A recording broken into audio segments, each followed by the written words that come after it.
Good afternoon, friends. On behalf of Press Information Bureau, I welcome you all to this third in the series of press conferences on important issues relating to the economy. To brief you about it, we have with us Honorable Minister for Finance and Corporate Affairs, Srimati Nirmala Sitharaman ji. We have also with us Honorable Minister of State for Finance and Corporate Affairs, Sri Anurag Singh Thakur ji. Finance Secretary Sri Rajiv Kumar will be joining us shortly. Secretary Economic Affairs Sri Atanu Chakravarti. Secretary Revenue Sri Ajay Bhushan Pandey. Secretary Expenditure Sri Girish Chandra Murmu. Secretary Deepam Sri Anil Kachi. And Special Secretary DGFT Sri Alok Vardhan Chaturvedi. I extend a warm welcome to all the honorable dignitaries. Friends, the format of the conference will be as follows, as in the past actually. At the outset, the Finance Minister will make a presentation, following which there will be a question-answer session. While asking your questions, please identify yourself and your organization. Please organize your thoughts and ask questions, direct questions, instead of doing it in a roundabout way, so that we can cover as many correspondents as possible. Looking forward to your cooperation. Now over to you, ma'am, for the presentation.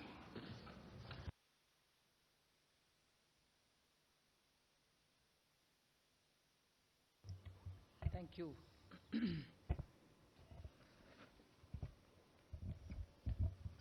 Once again, as was promised earlier, we've come before you to announce some measures which are being periodically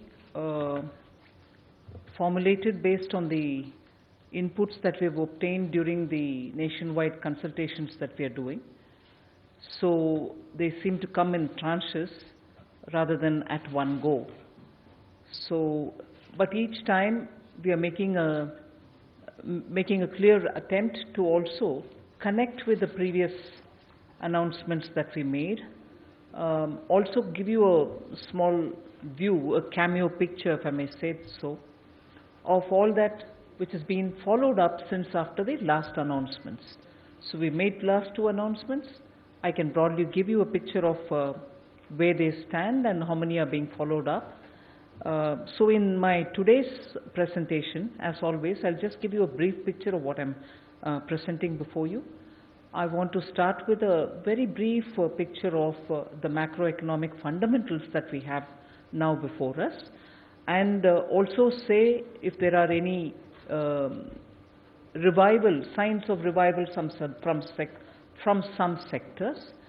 Then move over to say about the measures which are being followed up since after the last two announcements, and then commence by saying the tax-related, essentially implementation of taxation-related measures, just so this issue of getting technology into tax assessments, steps taken so that the sense that tax authorities are overreaching is clearly wiped out of the minds, because we have made quite a lot of concrete steps in that direction. So I'll give a couple of slides on that, and then move over to talking about what we want to do for the exports of this country. Today we'll be focusing on the exports, and then the second is on the home buyers. So today's flow would be, one, I'm talking about the macroeconomic fundamentals, then looking at where the revival signs are in particular segments, then looking at the tax-related reform measures, then fourth, go over to the two segments that we are addressing with some kind of input coming from the government, one of exports at large and also of the home buyers. So if I go through that, you got before you on the slide there, as to what is the position on the consumer price index, the inflation particularly, which is being kept very much below and under control. So technically you would know between 2.5 to 3 to about 4 is the bandwidth which all of us are normally considered safe, because we've kept a top limit of 4.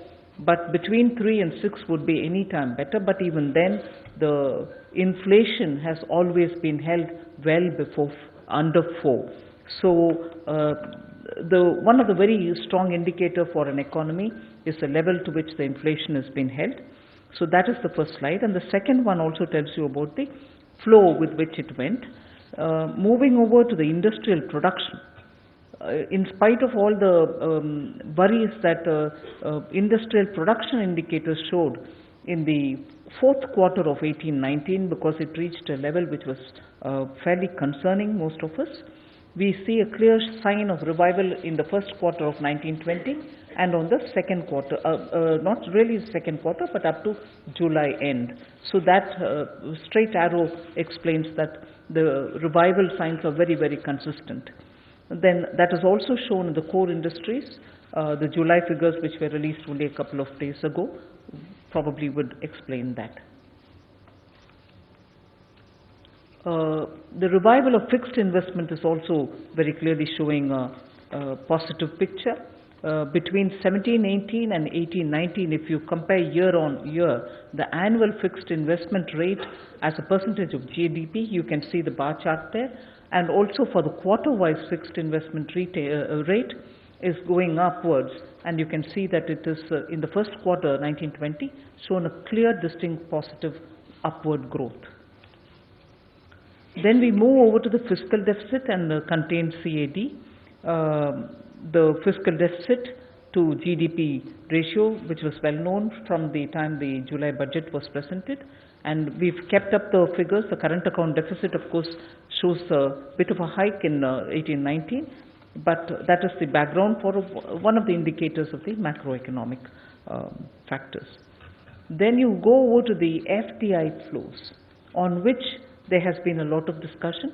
We can very clearly see that the numbers between, if you compare between 14-15 going upward, 15-16, 16-17 and so on, you can see between 18-19 and 19-20 as of now, there is a clear sign of revival, and the reserves, of course, particularly at August end, has really gone up, as a result of which we have one of the best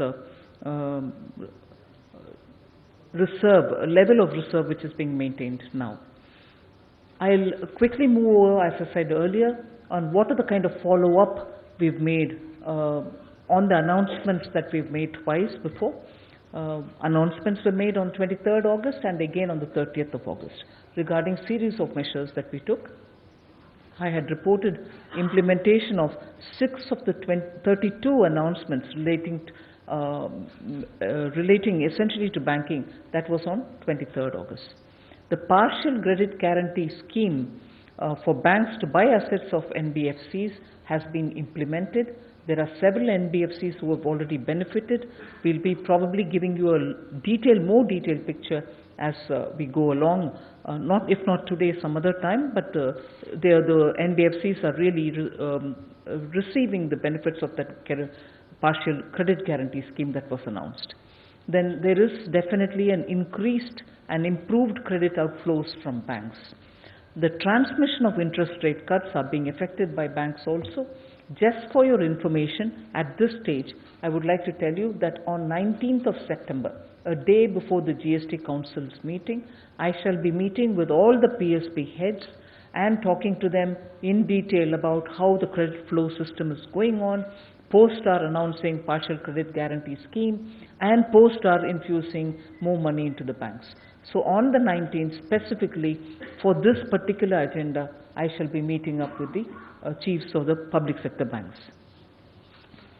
Then this is where I start telling you all about the infusion of more technology towards better assessment process, where human interface will be cut down to the bare minimum.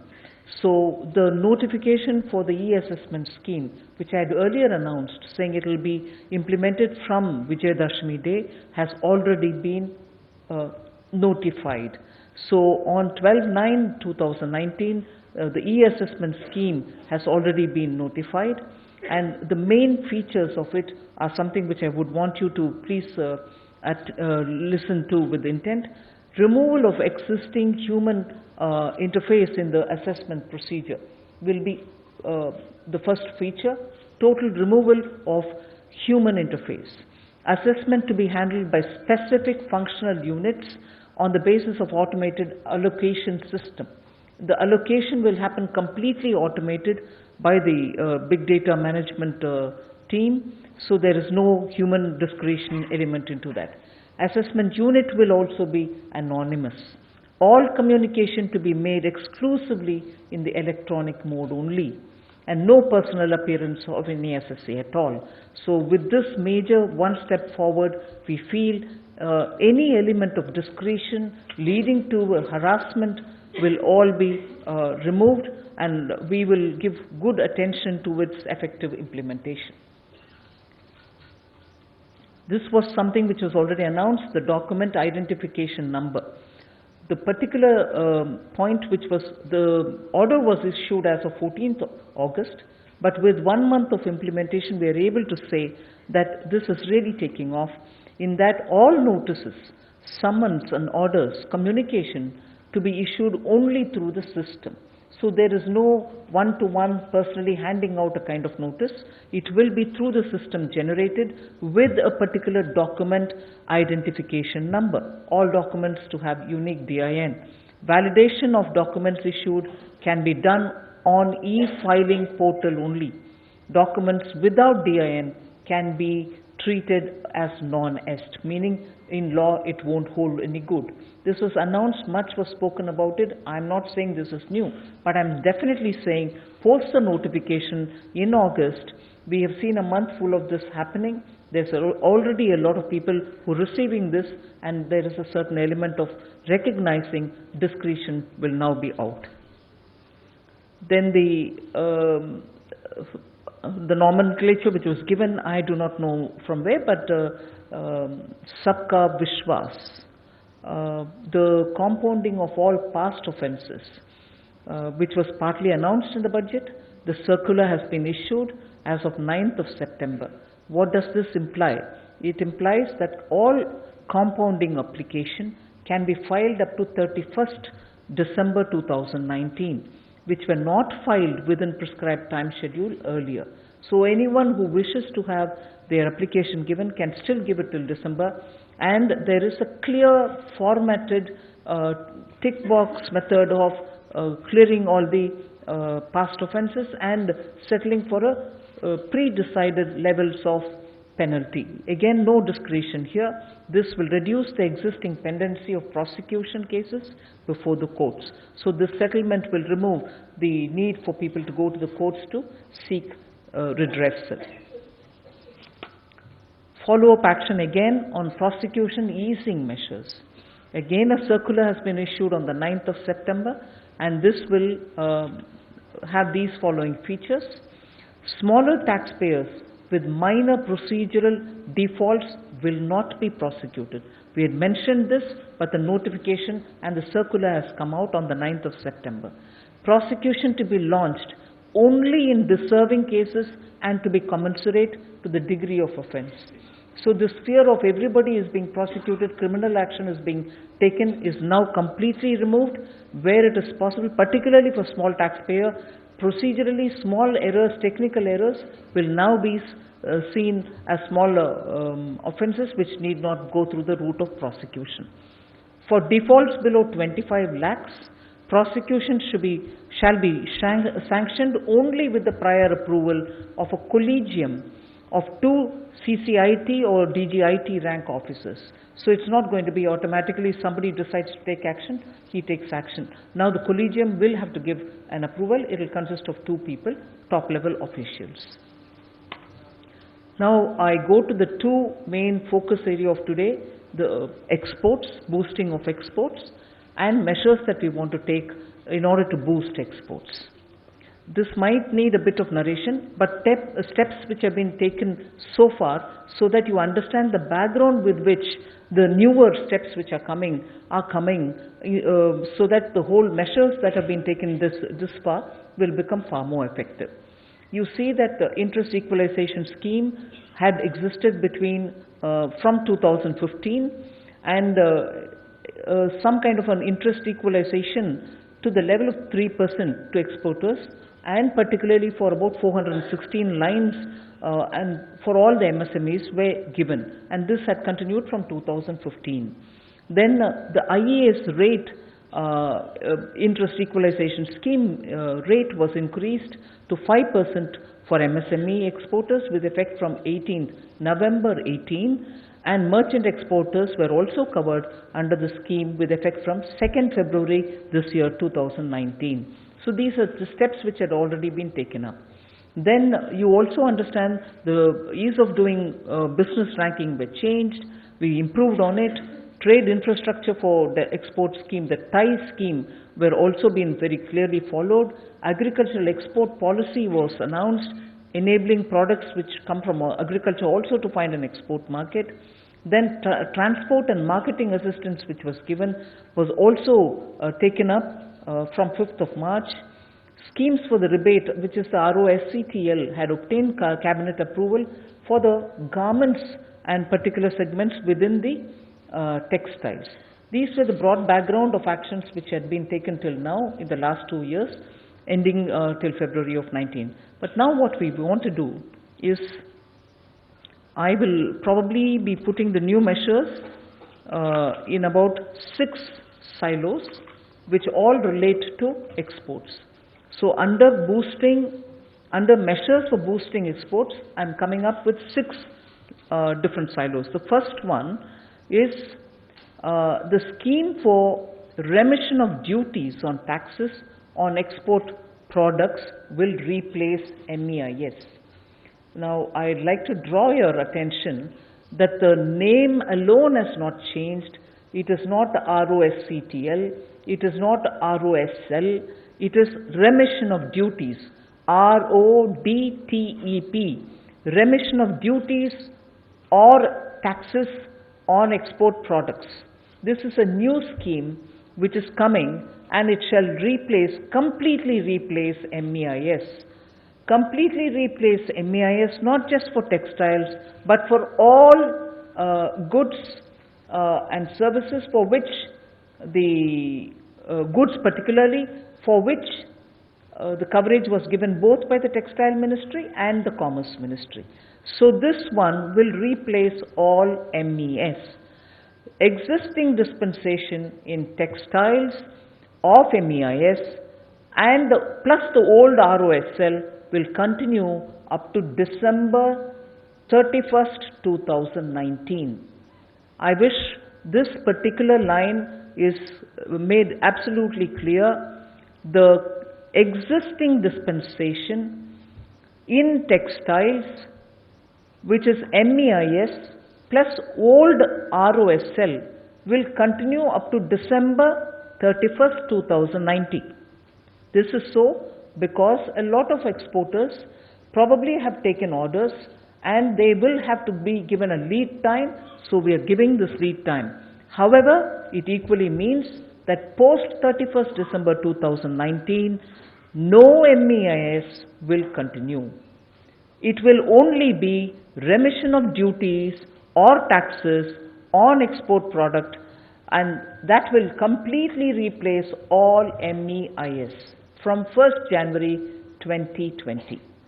So MEIS, I repeat, MEIS, particularly in the textile dispensation, MEIS plus old ROSL will continue only up to 31st December 2019. Now, textiles and all other sectors which currently enjoy incentives up to 2% over MEIS, which is already existing MEIS, over that you had 2%, will transit into RODTEP from January 1st, 2020. In effect, this new one, the RODTEP, will more than adequately incentivize exporters than the existing schemes all put together. So if we are wondering what this new scheme will do, will it be more or will it be less? Here am I making a clear statement that in effect the RODTEP, the new scheme which comes into effect from 1st January 2020 for textiles and for all other commerce related products, will more than adequately incentivize exporters than the existing schemes all put together. Revenue foregone projected is up to 50,000 crores. So that is the number which I want you to look at. Approximately, we are saying up to 50,000 crores will be growing through this new RODTEP. So that's my first silo for promotion of exports, particularly for those which are going through from textiles and commerce.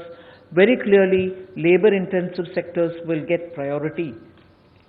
The next silo in boosting exports, the measures that I want to mention here are fully electronic refund module for quick and automated refund of ITC, that is the input tax credits, nearing completion and will be implemented by the end of this month itself. So by September 2019, the fully electronic refund mechanism for the GST ITC refunds will be in place. This is expected to monitor and also to speed up all ITC refunds. So there shouldn't be lockup of funds, disturbing the cash flow for all the small and medium exporters, and therefore refunds on your input tax should be automated and speedy. The third silo in the measures to boost exports is about export finance. This is very important, and I understand post the Board of Trade meeting, the DGFT is here, post the Board of Trade meeting which was held a day or two ago, an indication has been given that this is under consideration. I'm glad to announce, and I thank the Commerce Ministry for having put in a lot of effort to get this through. The Export Credit Guarantee Corporation, the ECGC, will expand the scope of ECIS and will offer higher insurance cover. Here I would want to just make sure that some of the numbers can be understood. Higher insurance cover to banks lending working capital for exports. Premium incidence for MSME will be moderated suitably, which is when MSME pay their premium towards guarantee that they receive from the ECGC, the premium that they pay will now be far lesser than what they had paid earlier. It is expected that the initiative will cost about 1,700 crores per annum for the government, but that will be the kind of support we are extending for the ECGC to offer that kind of guarantee for exporters. At the moment, for US dollar-based lending, whatever the prevailing rate be, this might come down by about 4% is our calculation, but I'm giving you a rough picture. And for the rupee, it will be coming down by about 8%. So that is the kind of difference it will make because of this facility that we are extending through the ECGC, and therefore the burden on exporters, particularly when they borrow and take credit and do their business, the burden shall come down. The credit insurance scheme, export credit insurance scheme, will benefit because of this extension of 1,700 crore per annum from the government for the promotion of credit guarantee by the ECGC. So this will enable reduction in the overall cost of export credit, including interest rates, especially to the MSMEs. The next silo is on the priority sector lending norms for export credit. These have been examined and enabling guidelines are under consideration with the RBI. We have had extensive discussion with the Reserve Bank of India on this, and they are on board. I am sure sooner they will also be able to release the necessary notification for this. This will release an additional 36,000 crores to up to 68,000 crores as export credit under priority sector, because banks use this in their basket of lending portfolios. When the priority sector lending category comes with this additional infusion, priority sector lending for export credit will increase, and this will give greater impetus for export sector. Then the next silo under measures to boost exports is the data on export finance is regularly published by the RBI. However, now export finance will be actively monitored by an interministerial working group so that there is, hopefully, if this is going to immediately make a big difference, this might even look at it on a weekly basis. So interministerial working group is being formed, which will monitor export finance actively, and that will be located in the Department of Commerce. The Department of Commerce will run it, and it will also be tracked through a dashboard, reviewed with institutions, and also with active intervention being carried out where necessary. So the interministerial group will do a weekly monitoring. Export finance will be continuously checked, and also making sure the dashboard is available for everyone to see as to where the money is going and where it is getting clogged up, so that we can help remove any congestion. The next silo on export facilitation is leverage technology to reduce time to export or turnaround time. This is a very important step forward. Technology is further being used so that the initial time which is being taken the time to export that is being taken at each of the ports will come down. For an example, when we were discussing, ports like Boston take 0.55 days only for a turnaround, which is less than half a day. Shanghai takes about 0.83 days, whereas best of India, which is Kochi, takes 1.10 days.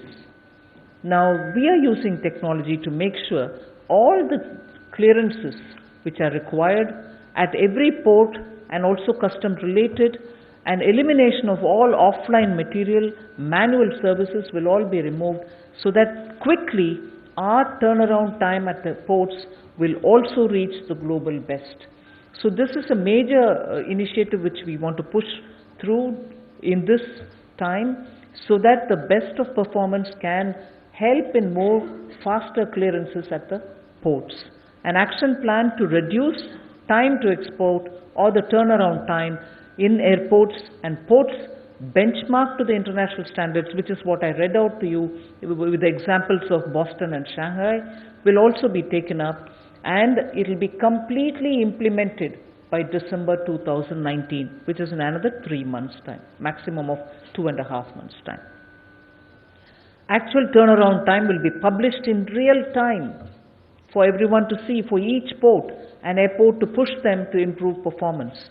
So that's going to be available for you and me to see, and we can always monitor so that there's a greater sense of competition among ports. An interministerial group again will be made accountable for this. So it's not as if we've directed people, we are just waiting for them to implement it. We shall be monitoring it through an interministerial group. And the last but a very populist and attractive option is India shall hold annual mega shopping festivals, like the way you hear in Dubai, in an organized large-scale basis, and across the country in 4 different destinations. By March 2020 it should happen. The themes shall vary. There shall be gems and jewelry, handicrafts, yoga, tourism, textiles and leather, so that there is a greater push and promotion, a global thrust immediately for people to come and see and make their connections, make their contacts for large-scale purchases, or for instantly having ideas of connection between manufacturers and sellers. So this mega shopping festivals will enthuse all these small and medium manufacturers of our handicrafts, and also who are linked with tourism to benefit from. So in order to boost exports, these are some of the main steps. The 5th silo in my case is the free trade agreements. We'd like to clearly indicate to you and through you the special FTA agreements that FTA agreement utilization mission that we want to launch. What does that indicate? We have several FTAs, and the sense whenever we interact with the industry or exporters is that they don't seem to optimally utilize the existing FTAs, leading to periodically, even you from the media have asked us, are you reviewing the FTAs? Here what we are telling you is, for an effective utilization of the FTAs, which already are with us, a senior officer from the Department of Commerce will be set up to monitor an FTA utilization mission. What would he or she do? To work exclusively with the Federation of Export Organization and with the export houses. You know, there are nearly 32 export-related associations, federations which are partly associated with the Commerce Ministry. All of them will be given a clear introduction to how to use all the concessional tariffs that exist in each of the FTA. For want of use, for want of maximum utilization of the concessional tariff which is already built in each of the FTAs, we find that many of the exporters are at a loss. Whereas when we find the other end of the FTA utilizing the features which are given, they tend to better benefit from the Indian markets, whereas our exporters, for want of link or want of awareness or want of understanding the nuance which prevails in the FTA, don't benefit so much. So this mission, with the senior officer heading it, will immediately spend a lot of time looking at how to maximum utilize the concessional tariffs which are built in FTAs, enhance awareness of preferential duty, which is another area where we find many of our exporters are not really optimally benefiting from. So the preferential duty benefits which exist will have to be now widely spread among the MSMEs, so the dissemination of this information and facilitation so that compliance requirements such as the rules of origin, certificate of origin can all be much more streamlined, methodically used, and the exporters are not left to fend for themselves. And this will be available for the importers and exporters, and the set goals for FTA utilization are also put in place so that effective FTA monitoring system can be run. So this will come into play immediately so that any MSME, any exporter who wants to benefit from greater information can utilize the service. The other matter is on the origin management system. We find that most often under the rules of origin, most of our exporters suffer. For exporters to enable them to obtain certificate of origin, there will be origin management system which will be launched in the next few weeks by the DGFT. I'm glad that DGFT is here. If you have any questions, he can also answer. And this will be in collaboration with export inspection councils, because they play a very critical role in this. So the DGFT together with the export inspection council will activate this. This is expected to significantly improve ease of doing business for the exporters. So that's about the free trade agreement. And the fifth silo, the last but one for the export measures, time-bound adoption of mandatory technical standards. This is an area which I'd like to highlight to all of you all. There shall be time-bound adoption by industry of all necessary mandatory technical standards and their effective enforcement to elevate the quality and performance of the ecosystem, enhance competitiveness, and address the issue of substandard imports. I need not, I'm sure all of you are aware, I need not underline the importance of this particular measure.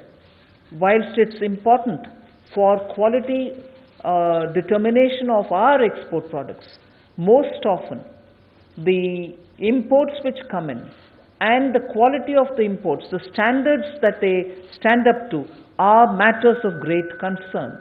So now it is very clearly something on which all the ministries are going to be working together so that we will, in a time-bound manner, adopt standards which are necessary. Technical standards which have to be put out also will be put out, so that not just ensuring our exports are qualitatively superior, but this will be enough for us to stand up and check on what kind of imports are coming into this country. A working group, therefore, on standards will be set up again in the Department of Commerce to work with industry so that they can lay down a roadmap for adoption of standards, timelines and enforcement. This is expected to be a big boost in enabling Indian products to overcome any non-tariff barriers which are most often becoming a big headache for our exporters. So in order to meet every such non-tariff barrier with technical sound paperwork in our hand and established quality standards in our hand, we hope to make that difference to the exporters. Again, under this, affordable testing and certification infrastructure will be adequately expanded. There shall be enough money invested and developed with the PPP mode so that exporters get all internationally accepted tests and certification done within India. This is one of the, I would say, pet peeve of many of the exporters, that they spend huge amounts going here and there trying to test their products, but now this will reduce the cost of adoption of standards and also certification for Indian exporters so that they can meet global standards. The last silo in the measures for boosting exports is this one: enable handicrafts industry to effectively harness e-commerce for exports. Here I would like to say a big word of appreciation for TriFed, which till now probably was not even recognized as somebody who was doing very good work, but now they have made an extraordinary step in linking with e-commerce markets. As a result, they are finding newer sources of export. So special dispensation for facilitating and onboarding handicrafts artisans and handicraft cooperatives directly on the e-commerce portals and enable seamless exports. Mass enrollment will be undertaken for all artisans across India with help of the Ministry of Textiles and organizations like TriFed, because textiles deals with handicrafts also. So mass enrollment of artisans across India with the help of Ministry of Textiles and organizations like TriFed, CIE and so on will be taken up so that handicraft promotion can happen. Now we move over to the housing sector. There's been a lot of consultation. Till now, the steps taken, a quick run through of what we've done till now. Affordable housing, you know, during the budget we had announced. Additional deduction of up to 1.5 lakhs for interest paid on loans borrowed up to 31st March 2020, part of my budget announcement, to purchase of house valued up to 45 lakhs. In fact, I'd like to report to you here, I've had quite a few housing finance corporation companies calling me to say, this particular scheme has had very good offtake. There is a lot of response. In fact, I wouldn't even name the officials who've spoken to me, but now it's out for all of us to even check up that this particular scheme for affordable housing has really taken off very well. And I'm glad for that, and I wish all institutions funding housing under the affordable housing scheme should move faster, because there is a lot of interest among buyers. Then banks to launch repo rate or external benchmark linked loans. I'm monitoring it very closely so that banks do follow this instruction which has come from the Reserve Bank. As I said, on the 19th I'll be meeting with all the public sector bank heads. I'm sure to take it forward there. Then the support for the NBFCs and the HFCs. You're aware that more credit support has been extended, and additional liquidity support for the housing finance corporations, which was up to 20,000 crore till now by the NHB, has now increased to about 30,000 crores. The partial credit guarantee scheme for purchase of pooled assets is also moving, and from the banks further to the NBFCs. Once again, after my review with the bank chiefs on the 19th September, I shall come back to report on how much is moving on that. But that's also one of the things I'll be talking with them on the 19th of September. Then the credit enhancement for infrastructure and housing projects organization shall be provided, and that was part of the announcement in the budget. Then debenture redemption reserve is a major thing. a requirement for creation of a debenture redemption reserve for outstanding debentures in respect of listed companies, NBFCs and for HFCs have been removed.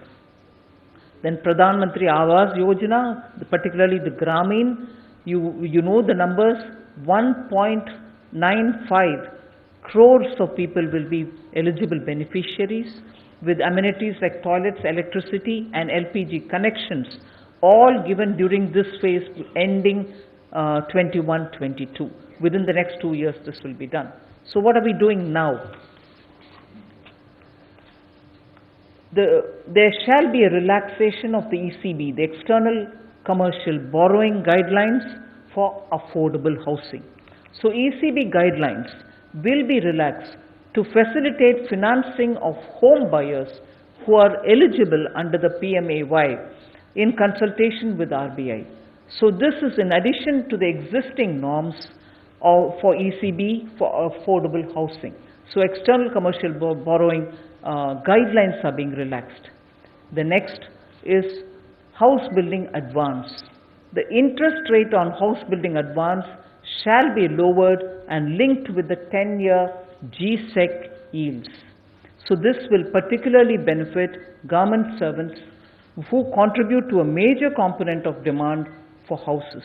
This will encourage more government servants to buy new houses. The next, a special window for affordable and middle income housing is being created. This is a very important feature of today's announcement, in that a special window will provide the last mile funding requirements for housing projects which are non-MPA and non-NCLT projects and are net worth positive in affordable and middle income category to be set up. This particular window which will be set up with a fund size of 10,000 crores which will be contributed by Government of India and roughly the same amount from outside investors. What we expect to do with this particular window is that this window or the special dispensation will be run by complete professionals. They shall be drawn from out the marketplace or experienced domain specialists who have either banking or housing finance related experience. They shall operate this window, and they in turn will be identifying all over the country such projects which are middle income and affordable schemes related, where nearly 60% of the work is completed and they don't have any more cash flow that they can complete the rest 40%. As a result, the middle income groups, affordable houses buying groups, people who are waiting for their houses to be given to them but who invested and are waiting can now find relief in that through this assistance the project shall get completed. People don't have to live in a rented house, keep paying their monthly installments and also not get their house in hands. So for all over the country, wherever the housing projects are stuck because they are not complete, can now seek relief so long as they are not an NPA and not in the NCLT. So such middle income projects and also such affordable housing projects which are almost complete but are waiting for the last mile cash infusion shall benefit from this special window that we've created with a core of 10,000 crores of rupees. As I said, government is not going to operate it, but certainly will bring in professionals who will run this. And we expect therefore unfinished units will get completed.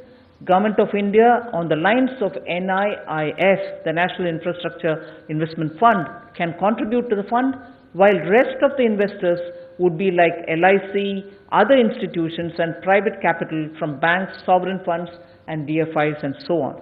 The fund shall be set up as a Category 2 AIF, Alternative Investment Fund Trust, and would be professionally run with experts from housing and banking sector.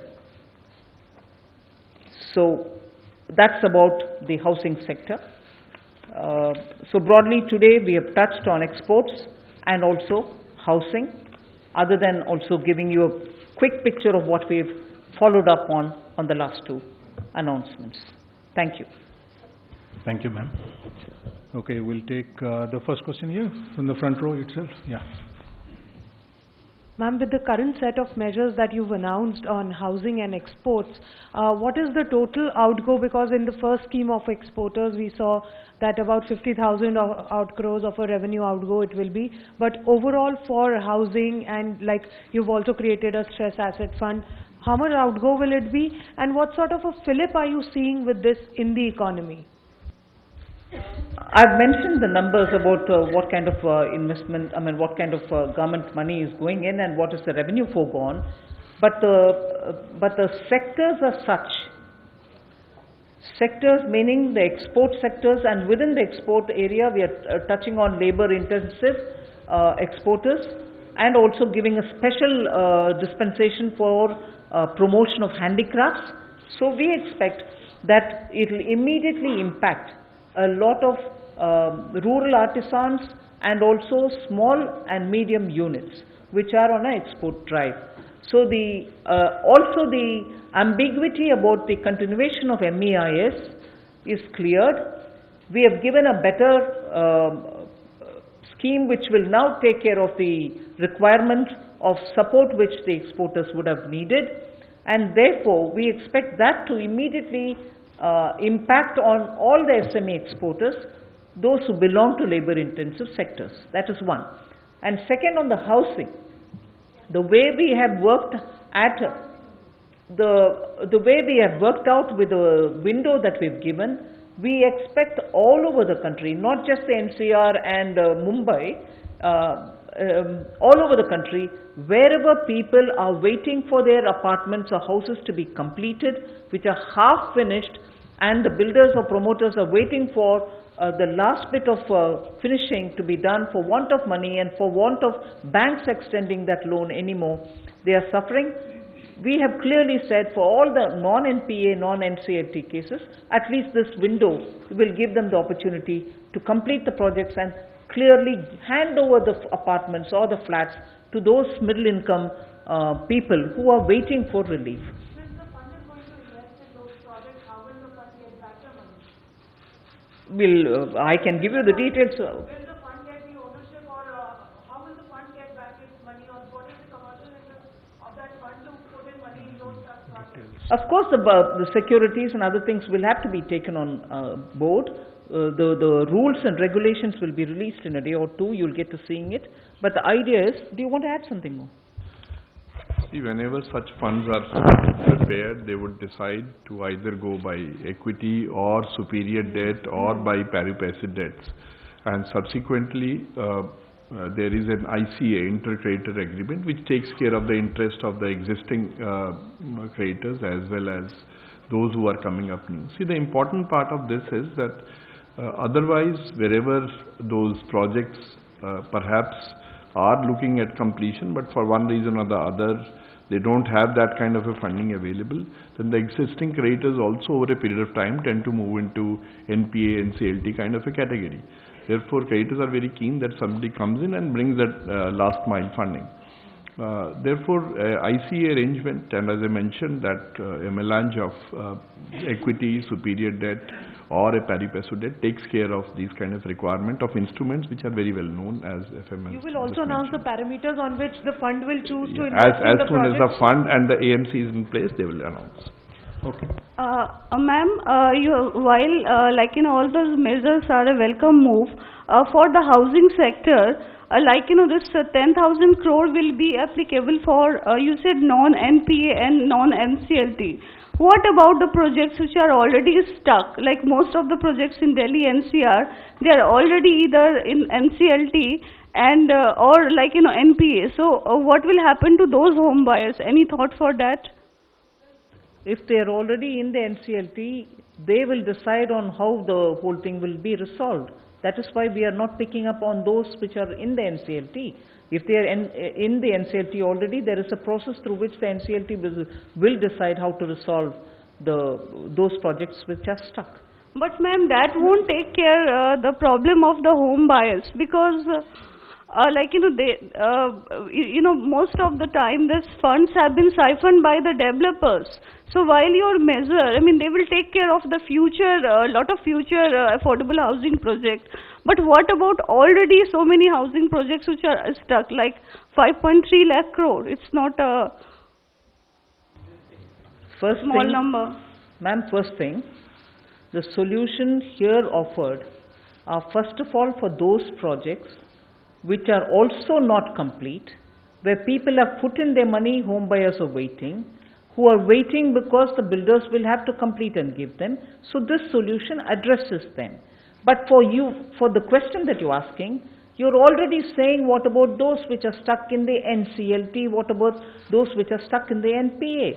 There are processes under the IBC which have been explained earlier also, which take care of those which are NPAs, which have gone into resolution under the IBC, Insolvency Bankruptcy Code, and those which are already in the courts. Like for instance, I'll take this opportunity to say that there is an interministerial group which is also looking at some of those projects which are stuck and which are probably going through the court also, and we are monitoring that. So this is clearly for those which are not being under NCLT or NPA. This category also throughout the country has a lot of home buyers waiting for some solution. We are offering them a solution. But those which are stuck under NCLT will get a resolution through the NCLT.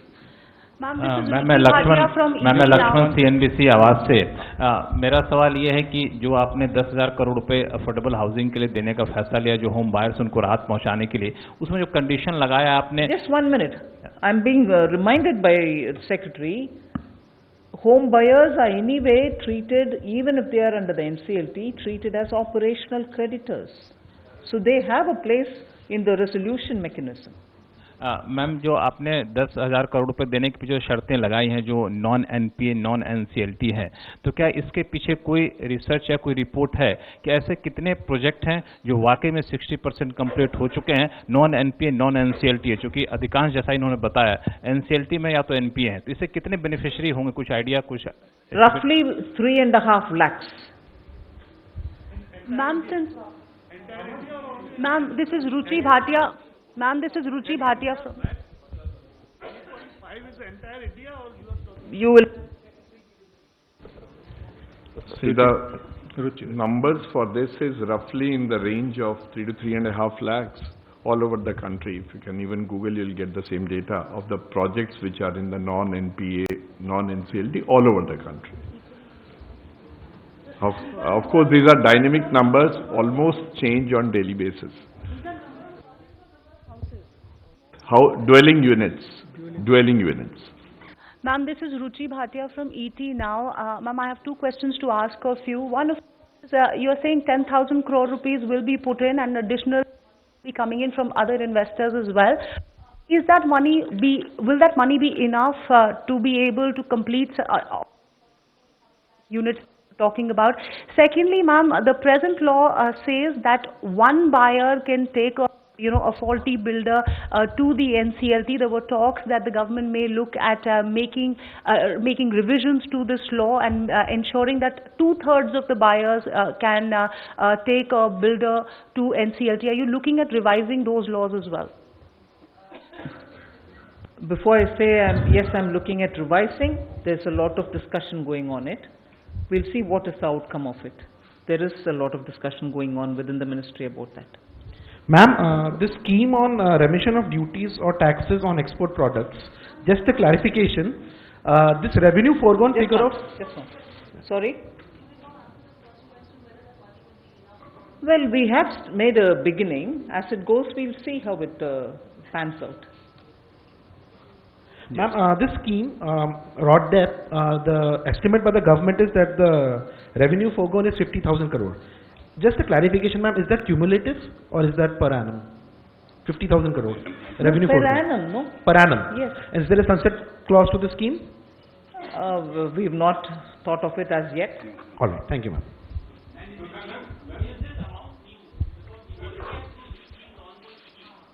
I've very clearly said that the MES and also the ROSL will continue only till 31st December. Post that, only ROD TEP will continue.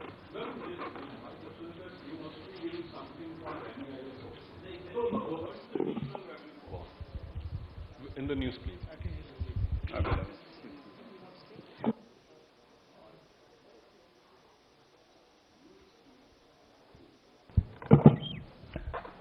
The new scheme which is being proposed is a different scheme as compared to the MEIS. MEIS is not WTO compliant scheme, and the basis of the new scheme is refund of all such taxes and duties which are not yet refunded, like GST is refunded, customs duty is refunded.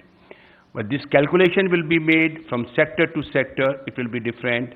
And what Finance Minister has indicated is that the overall envelope for duty foregone under the new scheme will be more or less similar to the MEIS envelope, which at present is around 40,000, 45,000 crore as far as current year export is concerned. So broadly it will be like that. Otherwise, MEIS scheme would have to be closed sometime because it is not WTO compliant, and then this is the scheme, refund of duties, which is WTO compliant, and it will go on, and it is their right. So that is the one.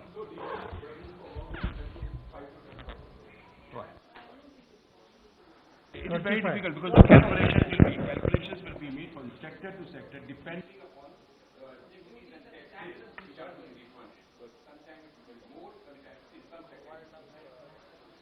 You have said that there would be relaxation of external commercial borrowings for the housing sector. Does it mean that the people can go out to borrow externally, or does it allow or facilitate outside players to come into the sector for finance? You see, it's very specific. Today also, all the banks are outside the ECB norms. They have the relaxation with respect to this sector. This particular initiative is meant for those HFCs or other organizations which are eligible to lend to home buyers, and the qualifying part would be those houses which qualify under the PMAY norm.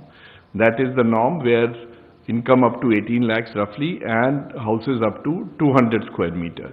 Today the ECB norm limits only lending up to 60 square meters. So it enhances the limit of the range of housing as well as reduces the cost for HFCs. These are two specific features of this initiative. Yeah, ma'am, Rituparna from CNBC Decide. The new scheme that will replace the MEI scheme, will it require cabinet approval, and when will you get it? And secondly, the rates under which the new scheme will be given as far as product by product, the rates, by when that rates would be finalized product by product, tariff line by tariff line?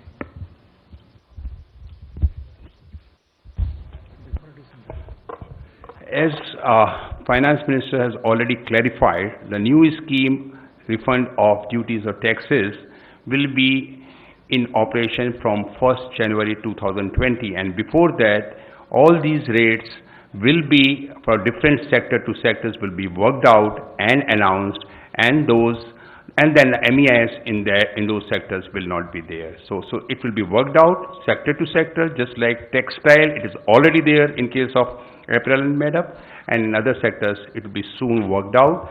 And as far as the issue of cabinet approval, yeah, that's right, and will be, it is almost final and will be moving there. Yes. Ma'am Sameer Dixit हूँ मैं feedback लिहाज आपसे समझ BJP लाखों करोड़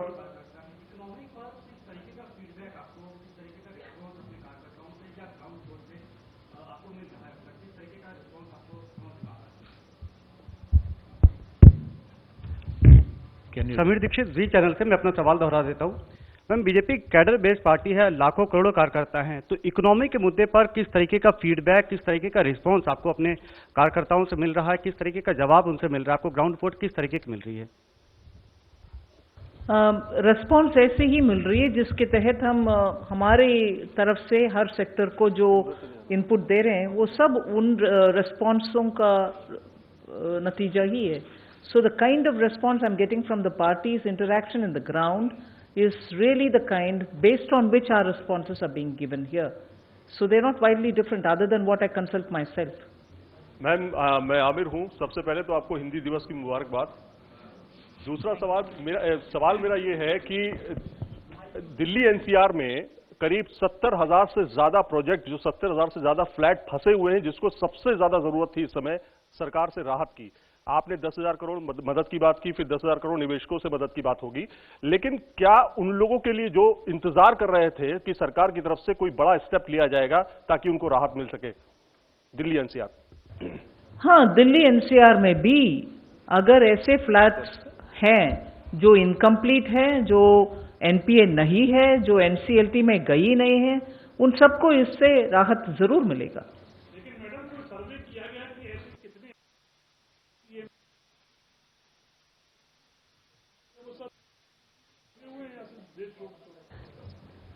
कोई सर्वे किया सरकार ने कि कितने ऐसे प्रोजेक्ट हैं तो किसमें कवर हो जाएंगे आपने? रफली the number of dwelling units का नंबर आपको बोला गया है, उसको all India, of course all India. This is housing related issues are not just confined to NCR. Housing related problems are all over the country. We have to respond for everybody. Bombay, Ahmedabad में वो ऐसा कोई अलग सर्वे नहीं किया गया? Ma'am, Sapna Das from CNBC TV 18 here, ma'am. Ma'am, I mean, I don't know whether this number is accurate, but I've heard that basically the overall number of dwelling units or flats stands around 14 lakh all over the country, you know, which have run into problem. So in case we are looking at 3.5 lakh houses, you know, which will benefit now, which have not been occupied so far, but the occupation will happen with the setting up of this fund, you will still have a very large majority, a very large mass, you know, that will not be impacted by today's announcement, you know, because of litigation or whatever. So down the line, would you be looking at anything in terms of your IBC laws or anything further that you would like to look at, ma'am? That's one question. And ma'am, second, you know, now and then we keep getting these comments from markets or whatever, like, is there a fiscal stimulus coming? Is there a fiscal stimulus coming? Would the government like to clarify on this also, ma'am? First one, see, you didn't see the categorization by non-NPA, non-NCLT. The number of 14 lakh, in fact the number as per the various statistics which stands today is close to 8.5. However, I'll not sort of argue on that. It's one specific category that is non-NPA, non-NCLT. Therefore, that's a kind of a number which stands between 3 to 3.5 lakhs. So that's your first question. On the other part is, you have already asked about the legal part about IBC and all. FM has already mentioned a very important thing, that how home buyers are operational creditor in the scheme of things in the waterfall mechanism. Kindly appreciate that part. And that's where they tend to gain. Over and above, where there are cases which tend to be more ticklish, go beyond IBC issues also. FM herself, along with other stakeholders, has been holding consultations to ensure that if the problems are beyond the sort of given kind of a structure, they can also be resolved. Yes, we'll take a question. Ma'am. Fiscal. The question on fiscal stimulus was not a question. You wait a minute, I heard you. You conveyed a certain feeling which is prevailing outside. I've heard you. Fine. Ma'am, Monika Yadav ji business से। Ma'am, मेरा question है कि global slowdown के चलते ये export measures कितने effective हैं, और सितंबर 19 को जो पीएसबीज के साथ आपकी मीटिंग है उसमें आपका मेन फोकस क्या होगा? सितंबर 19 का मेरा मीटिंग पीएसपी के साथ, मैंने जैसे मेरा प्रेजेंटेशन चलते आए, आई एक्सप्लेन टू यू कौन कौन से ऐसे मुद्दे के ऊपर उनके साथ बात करूंगी. जैसे I have said that flow of liquidity should also be something on which I want to. Partial guarantee scheme which we have given, we will be asking questions on how far they are able to move on that. On the external benchmark related or repo rate related matter, we will be talking to them. Those are the mudda on which I will be talking with the public sector banks. Okay, we'll take question. Ma'am, I'm Nikun Johri from Bloomberg Quint. First, a clarification, what happens to the SEIS scheme, which is for logistic companies that was set to expire on, ends by FY20? And my question to you is, what is the government planning to do to boost consumption in the economy? What are the measures that the government plans to take? There was a report and there was a report submitted by the task force to review direct tax laws. So that committee has recommended rationalizing income tax rate for individuals. So when does the government plan to implement those changes? Because that's going to give more money in the hands of individuals to spend more in the economy. Talk on the SEIS. As far as SEIS scheme is concerned, it is not that it is over. The rates for the current years are being announced, which will be really given generally in the case of SEIS, which is Services Exports from India scheme. There one-time applications are asked at the end of the financial year because it's on the net foreign exchange basis. So the rates for the current year exports are being just finalized. We are just consulting, we are just restructuring the SEIS scheme so that only those sectors which are really required to be incentivized, they are given and they will be announced within a fortnight or so. And it will be continued. Yes. Ma'am, Sunil Prabhu, NDTV, just 1 minute. You asked of the income tax, direct taxation committee. Yes, they have submitted the report and we are going through it. Let's see. I'll let you know the moment we take a call on it. Ma'am, Sunil Prabhu, NDTV, just, you've been announcing for the last 2-3 weeks a lot of steps, and I go back to the first press conference that you said really, which is about fiscal deficit. Now that the growth has gone down in the first quarter, you've been listening to a lot of people trying to take steps. Do you believe you'll be able to meet your fiscal deficit target, one? And second, do you expect growth to increase in the next quarter, or where do you see it overall in this financial year? Well, every attempt that is being made in the consultation and also in responding to the consultations like we are doing today is with an expectation that it will bring a difference at the ground level. And it's also with an expectation that at least in the next quarter we'll see the numbers improve. So it is with that positivity that we are moving forward. Not yet. And fiscal deficit, will you keep that target? That's the real... well, I've mentioned it in the budget. Ma'am, Vanakkam. Ma'am, Vanakkam, Venkatraman from Dinamalar, ma'am. Ma'am, Venkatraman, Dinamalar. ஏற்றுமதி அதிகரிக்கும் வகையில் நீங்கள் பல்வேறு நடவடிக்கைகள் இப்போ ஒவ்வொன்றா நீங்கள் சொன்னீங்க. அதில் குறிப்பாக அடுத்த ஆண்டு மார்ச் மாதம் 20 ஆனுவல் ஷாப்பிங் ஃபெஸ்டிவல் ஒன்று நடத்த போகிறதா இருக்கீங்க. அது தமிழகத்துக்கு என்ன பண்ணணுங்க?